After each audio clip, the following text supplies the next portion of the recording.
Yun. Good day mga boss. So, Ninja Rat po ito. So, yun. Episode 27 na tayo ng free labor. So, yan. Dumadami na yung episode natin. So, ito. Variant din uli. Orange na naman. 2016 to boss, no? 15 boss. 2015? Ayan. Ayan. Sariwa pa. Actually, natanggal ko na yung upuan. May chinik ako kanina eh. Kay Boss Sandoval yan, boss. LS. Ano ba yung LS? Louis, sir. Kay Boss Louie. Yan. Boss Louie Sandoval. Taga Tansa, Cavite. Yan. So, ang gagawin ko kasi rito ngayon is yung throttle body cleaning. Maintenance lang po. Tapos, replacement ng fuel filter saka air filter. Tapos, calibration na rin. Tapos, yung sa CVT niya, kapag binibigla kasing throttle, nalagutok daw. So, baka palitan na namin ng rat lining to. Tapos, check ko na rin yung mga dapat i-check. Kasi medyo dami raw issue na nararamdaman siya So, yun mga boss ha. So, kasi kahapon, yung video natin, sobrang haba na. Naabot ng 51 minutes mahigit. So, ngayon medyo, natin, hindi ko na ipapakita lahat kasi at least nakita nyo na meron tayong video kung paano ko ginagawa. So, ito, papost-post na lang tayo rito kasi baka magalit naman si YouTube at panay ganun kahaba ang ginagawa nating video. Okay mga boss ha, papost ko muna. Yun, balik tayo mga boss. So inuna ko muna yung yung fuel tank niya, yung filter papalisan natin. So yun lang boss. So meron pa tayong nakita rito to. Meron siyang foam. Tinatanggal ko na talaga yan. Kasi ayun, kinalawang ng ilalim. Ano? So, magpipintura muna ako. Saglit lang po. Ayusin ko lang muna yung tripod. Yan. Pinalawang. Tanggalin na nga natin. Saglit nga, boss, ha?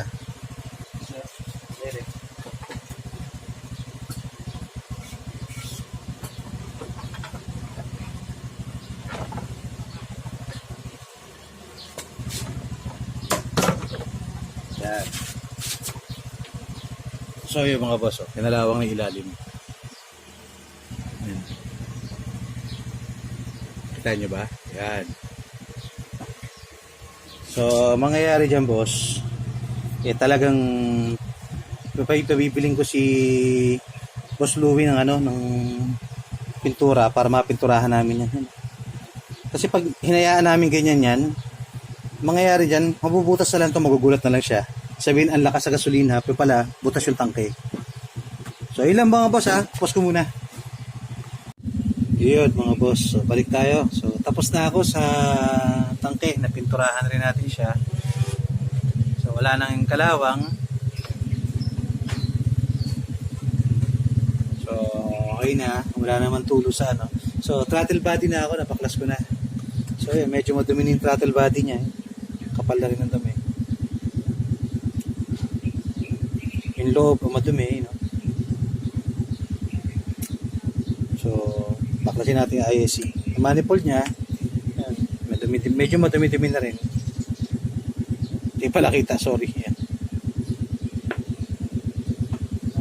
Baklasin ko lang muna sa kita.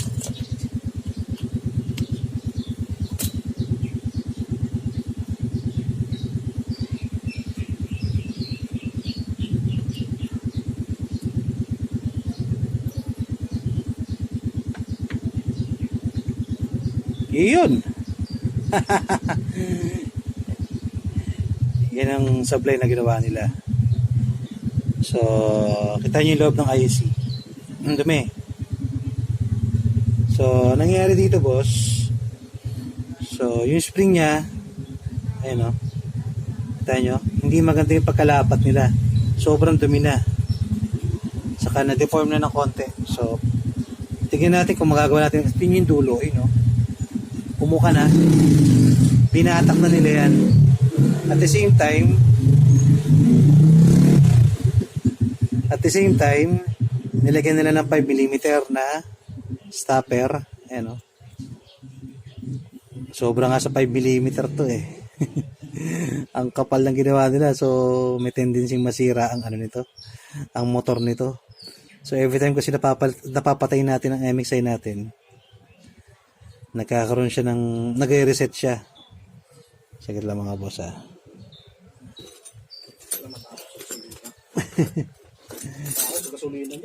No, ayan.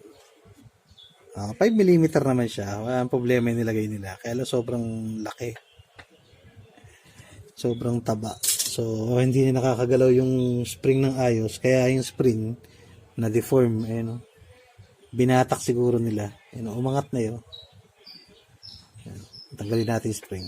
Ayan, no? So, tingnan natin kung ano magagawa natin dito. Ayusin natin to. Aha. So,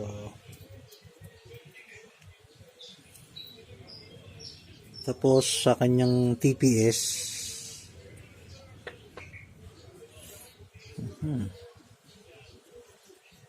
tingnan natin ha. So, okay naman. Medyo parang hindi nila ginalaw TPS. Ay, hindi. May ginalaw din nila. May marka yun. May marka ng galaw. So, totoo na rin natin yan. Kakalibrate na rin natin yan. So, yun boss. Tapos ko muna. So, yun. Balik tayo mga boss. So, yun. So, tapos na ako sa throttle body. Ayan. So, ang laging iyan. Ininigor niya. So, ito lang yung maingay ha. Alam nyo naman yun ito. Yung maingay. So, yan. So, nangyari kasi sa kanya, deform na yung spring. So, sabi ko nga sa kanya, umorder na siya sa Shopee kasi meron sa Indonesia na brand. So, yun, na-testing na namin. Walang problema yun. Pwede yun. Kahit class A siya, ubra naman siya. Wag lang ma-deliver sa inyo na deform na. Kasi yung kay Boss Louie, deform na talaga yung kanyang kanyang ISC spring. Kaya advice ko nga sa kanya, paltan niya na. So, hindi muna namin kinabit yung spring. Tinanggal ko muna yung spring para pag order niya, babalik siya, saka ko ikakabit. Saka ko siya ikakalibrate ulit. Kasi ngayon, wala kanina talagang ayaw mag-minor na deform na rin talaga. So, yun mga boss, putulin ko na muna to. Tapos ko muna, tapusin ko to ISC. CBT naman ako. Tapos ko muna boss Yun, balik tayo mga boss. So, yun, nabaklas ko na yung CBT ni Boss Louie. Yan nalinis ko na siya lahat. So, ang isang napansin ko, kasi nalagotok yung sa kanya ang isang problema is to, yung lining niya. Expired na yung lining niya, nakaguhit pa. Yan ginatlaan. So, sobrang dragging talagang tarak, gaganon talaga yan. Yan expired na rin kasi sobrang nipis na. Sobrang tigas na. Yan makunat na siya. Ay, hindi pala nakikita. Yan makunat na siya. Tapos, yung sinasabi ko noon sa inyo na yung pagbili ng spring. So, titignan nyo maigi. Ito, itong kabitan ng spring, lalo na to. Itong kabitan na yan. Kasi kapag yan maluwag na yan, napudpud dyan, syempre, hinihila ng spring yan, nakaganon yan. So, mas may space siya. Mas magaang. Kumbaga, yung spring naging walang silbi kasi nga, mas lumambot siya. Ito lagi nagiging problema dyan. Kaya yung iba, kaya sabi ko nga sa inyo, bago kayo bumili ng spring, checkin nyo muna to. Kaya minsan may mga bumibili dyan ng spring na hindi tugma sa kanila, pero sa pagdating sa lining na to, na may malalim na rito, nagkakaroon ng problema. So, kaya nga sabi ko sa inyo, ako, sun user talaga ako. Mas gusto ko yung tindig ng sun, saka yung ito, ito, NCY to, maganda rin to. Ayan Ad even siya, mas mahaba to, mas maikli. So, ang gagawin dyan, kailan ba siya? So, yan, nakaganyan, di ba? So, yung mas mahaba, dito, sa left. Mas maiksi dito, sa kanan. Kaya lang minsan kasi, kapag nakakabit na yan, mararamdaman yan. So, parang maluwag na. Nabawasan yung higpit niya, yung kapit niya. Kasi nga, yun dito, pudpud na. No? So, pwede pa naman ito, pwede pa naman to, basta aalagaan nyo lang sa spring. Titignan nyo yung spring, kapag kalog yung spring, kapag maluwag, ay huwag nyo nang gamitin yun. Sablay na yun. Ayun mga boss. So, isa yun sa mga nakita ko sa, ano niya, yung clutch lining niya. Pangalawa, may history daw kasi itong kay Boss Louie na natuyuan ng grasa sa female. So, anong nangyari sa female niya, yung kinalkal. So, yun. Tanyo.